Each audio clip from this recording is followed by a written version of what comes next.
Part 1లో జరిగిన story. Chintalapudi గ్రామంలో ఉంటున్న దమయంతి పేదింటి నుంచి వచ్చిందని తన కోడలు సుజాతను చులకనగా చూస్తూ ఉంటుంది.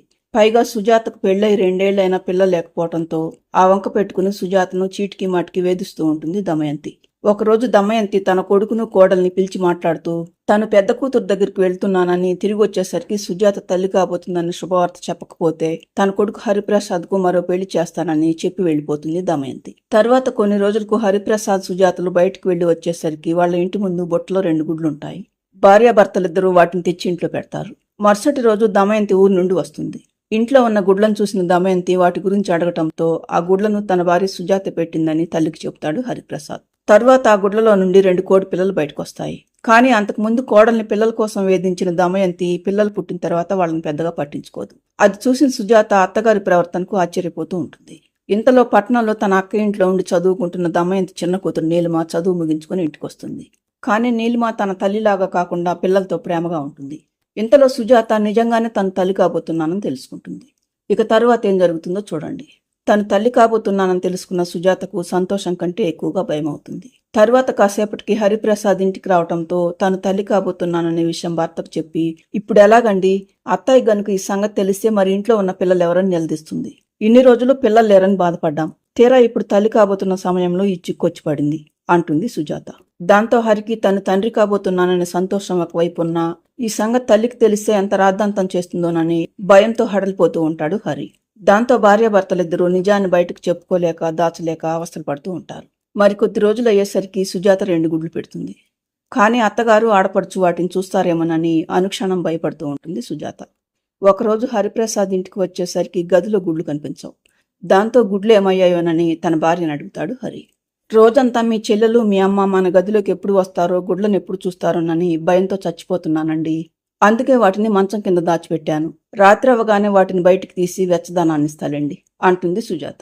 ఇప్పుడంటే ఎలాగోలా రహస్యాన్ని దాచిపెడుతున్నాం సుజా, కానీ రేపు పిల్లలు పుట్టిన తర్వాత అయినా నిజం బయటపడుతుంది కదా, అది తలుచుకుంటే నా గుండె గుబేల్మంటుంది అంటాడు హరిప్రసాద్. ఆ భయం మీ అమ్మకు అబద్ధం చెప్పేటప్పుడు ఉంటే బాగుండేది. అప్పుడేమో నోటుకొచ్చింది చెప్పేశారు. ఇప్పుడు చూడండి, మీరాడిన అబద్ధం వల్ల అసలు మనశ్శాంతి అనేది లేకుండా పోయింది అంటుంది సుజాత. నా కోసం మాత్రమే మా అమ్మకు అబద్ధం చెప్పానా ఏంటి? నీకు మాత్రం అప్పుడు మా అమ్మ అన్న మాటలకు భయం అనిపించలేదా? సరే, జరిగిపోయిందేదో జరిగిపోయింది, ఇప్పుడేం చేద్దామంటావో చెప్పు అంటాడు హరి. దానికి నేను ఒక పథకం వేశానండి, కానీ అది కూడా ప్రస్తుతానికి మాత్రమే మనం తప్పించుకోగలం అని తనేం చేయబోతుందో దానికి హరి ఏం చేయాలో చెప్తుంది సుజాత. సరే, ఏదో ఒక సాకు చెప్పి నేను మా అమ్మను నీలును పిల్లల్ని తీసుకుని బయటకు వెళ్తాను, తర్వాత నువ్వు అనుకున్న చెయ్యి అంటాడు హరిప్రసాద్. భార్యాభర్తలు అనుకున్న ప్రకారమే సాయంత్రం దొడ్డిదారి గుండా గుడ్లను తీసుకుని తన తల్లి దగ్గరకు వస్తుంది సుజాత. జరిగిన విషయమంతా ముందుగానే చెప్పుండటంతో సుజాత తల్లి జానకి కూతురు చెప్పిన దానికి సిద్ధపడి ఉంటుంది. అలా తన గుడ్లను తల్లిగారింటికి చేరుస్తుంది సుజాత. ఇంతవరకు ఎలాగోలా నిజం బయటపడకుండా జాగ్రత్త పడ్డావు, మరి రేపో మాపో పిల్లలు పుట్టాక ఏం చేస్తావే? పిల్లలు పుట్టే వరకు కూడా నువ్వు గుడ్ల దగ్గర లేకపోతే ఎలా అంటుంది జానకి. నేనేదో ఒక తంటాలు పడి రోజులో సగం సమయం ఇక్కడే ఉండేలాగా ఏర్పాటు చేసుకుంటాలేమ్మా, నువ్వు మాత్రం నేను చెప్పినట్లుగా చెయ్యి అంటుంది సుజాత. మరుసటి రోజు సుజాత దమయంతితో మాట్లాడుతూ, అత్తయ్య, ఈ మధ్యన మా అమ్మకు అస్సలు ఒంట్లో బాగుండటం లేదు.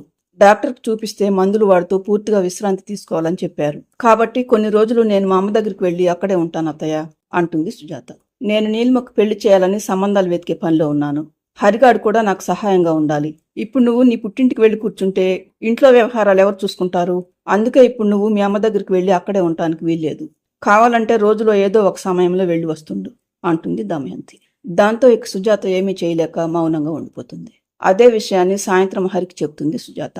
దాంతో ఆలోచనలో పడతాడు హరిప్రసాద్. మరుసటి రోజు దమయంతి తన కొడుకుతో మాట్లాడుతూ, రే హరి, నీలిమకు శాస్త్రి గారు పట్నం నుండి ఒక మంచి సంబంధం తీసుకొచ్చారా?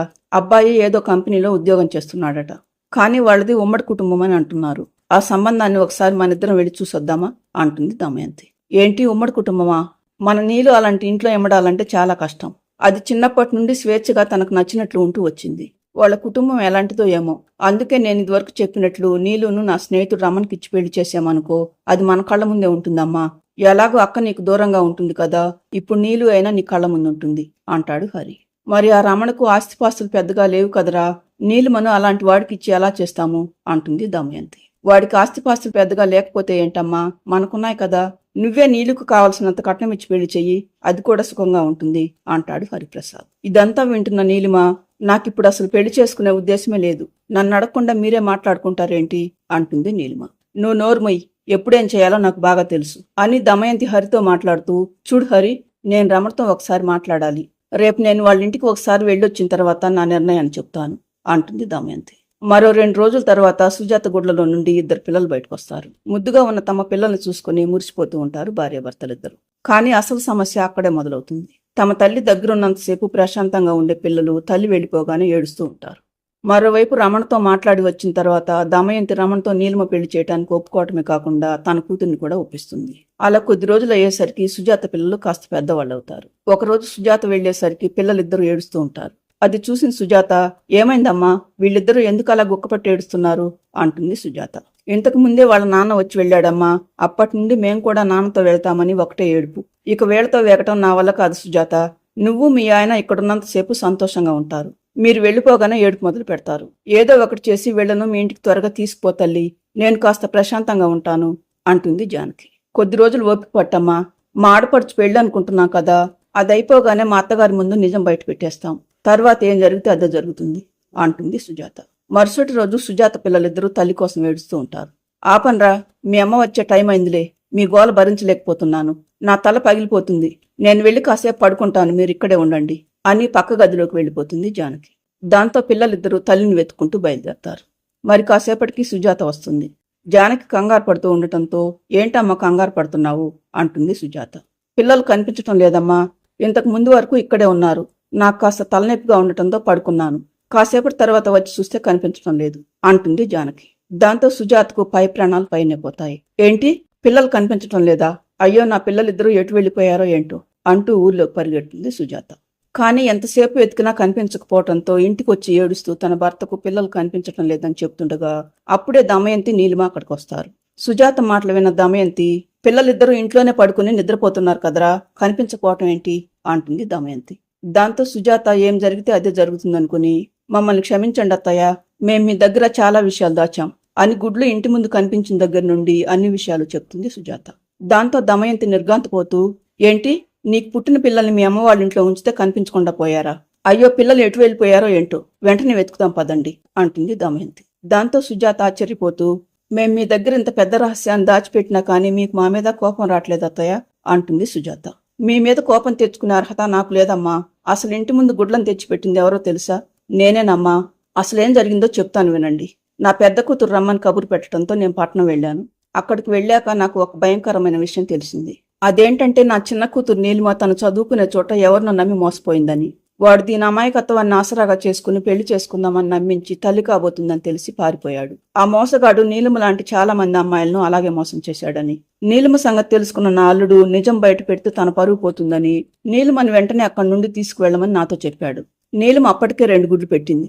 ఇదివరకు చాలాసార్లు నిన్ను మీ చెల్లెల్ని డబ్బున్న మగపిల్లల్ని బుట్టలో వేసుకుని పెళ్లి చేసుకున్నారని నానా మాటలు అన్నాను. అందుకే గుడ్లతో పాటు నా కూతుర్ని ఇంటికి తీసుకొస్తే నీతో పాటు ఊర్లో వాళ్ల ముందు కూడా తలెత్తుకుని తిరగలేని అనిపించింది. దాంతో మా అల్లుడిని బ్రతిమలాడి నీలిమను కొద్ది రోజులు అక్కడే ఉండమని చెప్పి గుడ్లను తీసుకుని ఇంటికొచ్చాను.